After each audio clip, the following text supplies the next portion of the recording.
ಯಾವನ ಅವನು ನೋಡಿ, ಅದು ಯಾರೋ ನಮಗೂ ಫ್ರೀ ಬಸ್ ಯೋಜನೆ ಮಾಡಿ ಅಂತವ್ರೆ.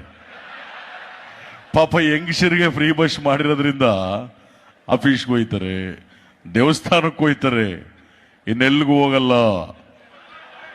ಈ ಗೌರ್ಮೆಂಟ್ ಏನಾದರೂ ನಿಮ್ ಗಂಡಸರಿಗೆ ಫ್ರೀ ಬಸ್ ಮಾಡಿದ್ರೆ ಎಲ್ಲ ಗೋವಾಕ್ಕೆ ಹೋಗ್ಬಿಡೋರಿ. ನಾವು 3-4 ಸಾವಿರ ಬಸ್ಗಳನ್ನ ಸರ್ಕಾರದಿಂದ ಬಿಡಬೇಕಾಗೋದು.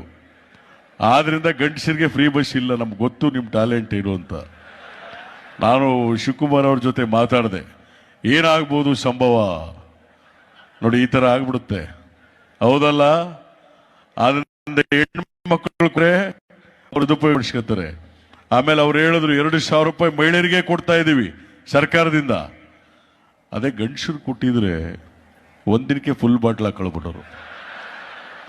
ಮಹಿಳೆಯರು ಕೊಟ್ರೆ 1 ತಿಂಗಳ ರೇಷನ್, ಹೌದಲ್ವಾ? ಆದ್ರಿಂದ ಎಲ್ಲ ಭಾಗ್ಯಗಳನ್ನ ಕೊಟ್ಟಿದ್ದೀವಿ. 2 ವರ್ಷ ಆಯಿತು. ಮುಂದಿನ ವರ್ಷದಲ್ಲಿ ಅವರು ಇನ್ನೂ ಹೆಚ್ಚಿನ ಭಾಗ್ಯವನ್ನ ಕೊಡ್ತಾರೆ.